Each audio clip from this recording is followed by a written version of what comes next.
Hey there, everyone. Thanks for joining us. We're here to talk about Lightbringer today, book 6 in Pierce Brown's Red Rising series. I haven't read this yet, but my son has, and I think he enjoyed it. Am I right, Zach? Absolutely. Yeah. So this is a good one, but it's where it ends right now. There's 6 Unfortunately. books, and there's supposed to be one more. So, it kind of left you going, I need the last book. Yeah. Okay, we definitely need to hear more about that.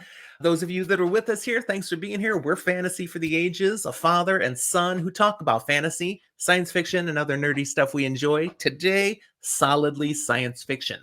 This is a spoiler-light review, so if you haven't read this yet, we're not going to ruin it for you. I haven't read it yet. I'm reading it in 2024, and he knows better than to ruin hmm a story for me. hmm But he's going to give us his thoughts, his general reactions, and overall feel of the book.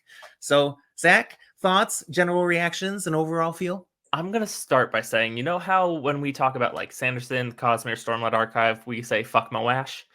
Um, We sure do. Except I don't say that F word. yeah, let's just add in fuck Lysander. Okay. Come on. I look forward to knowing what that means. In multiple That ways, bad, but huh? there's a particular one or three. Oh, jeez. Again, you've mentioned before Pierce Brown has written some great characters, and they really suck you in. You get engaged with them, and thus you can have a reaction like that about the choices of one of them. What I hate is that I really, really, really want to like this character. But no! But how do you really feel? Yeah, okay, okay. General focus of this particular book, is it just continuing the story from last time, or does it have its own little focus? We continue, we escalate. There are some new elements that are introduced and some things that kind of bring it certain elements full circle. We get continued payoffs from much earlier in the series. Old mistakes come back to haunt people. And As they do. this book really feels like a book of redemption, or at least attempted redemption.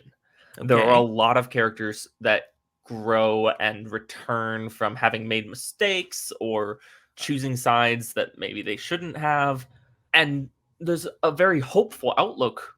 And then there are certain characters who have the opportunity to do that and choose to continue down the path they are, anyways, They fall in short. horrific ways. Okay. There's some very interesting martial developments just in how people do like single combat that is beautifully written. Some people may disagree, but generally speaking, Pierce Brown, I think, continues to write how violence is done well. And this one kind of leaned into almost the poetry of elegant combat. Nice. The poetry of elegant combat. Wow, you're While just also coining still phrases having, today. I mean, also still having moments where people can just like get vaporized by railguns and end up being a red mist standing next to you, but like that's fine. Okay. Oops. Yeah, you mentioned in the previous book that it was rather gruesome at times. Is that element still present in Lightbringer? Yes. Yeah, it's definitely there. It doesn't feel like the focus. Dark Age, it felt like the focus was to take you deeper into the darkness and into these dark places for these characters. Lightbringer feels like an attempt to bring back into the light and hope.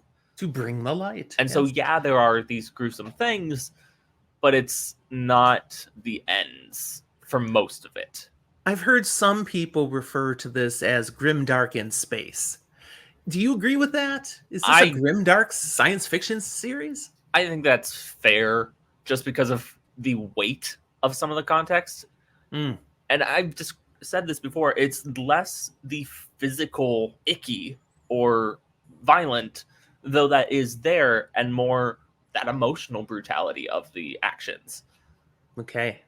So this is the 6th book in the Red Rising series. There's one more book to come. Mhm. And I know fans had to wait, I think you said something like 4 years for this book to come out. I believe so. But when he announced this one was coming, he also said, and the final book in the series will be out shortly afterwards. Yes. But no date has been announced. I have You're no hoping, clue. I'm you've got really it on your hoping it's this anticipated year. reads for 2024. Mhm. You're hoping to see it. Look, I've read them now. Now I have to wait. I don't want to wait years. I have this whole series on my 2024 TBR, and I'm hoping I luck out that by the time I get to it, bam, that last one's dropping. That would be fun. If you've been following along with our content, you know Lightbringer and this series was one of my favorite reads this past year. And it is one of the most anticipated books coming up for me. The conclusion of this is going to be good. I don't have a question about it. Pierce Brown has rapidly become one of my favorite authors writing today, and to a certain extent, he's kind of won me over to where even when he leaves this Red Rising stuff, which I very much enjoyed, I'll probably continue to read his stuff. Sounds good. So he does have other stuff, is what you're saying. I've only heard of him. I don't think he has with Red Rising. I don't know. He may have some, but for the most part, I don't think he does yet. He intends when he finishes this to move to other things. He has converted maybe fans. He'll come back to this world or something, but Red Rising's done after the next book for now. Well, thanks for sharing about this. Again, Red Rising is so high on my TBR because of your experience with it. Other people had recommended it. It was on the TBR, but it's raised way up because you've loved it so much. So I definitely look forward to getting to this soon. Those of you who've watched us today, give us your thoughts on the Red Rising series. Spoiler free, don't ruin the books for me, but leave it in the comments what this has been like for you and if you agree with Zach. That's all we have here then today. I'll remind you to like and subscribe if you haven't subscribed. We value having you with us. Thanks for watching. We'll talk to you next time.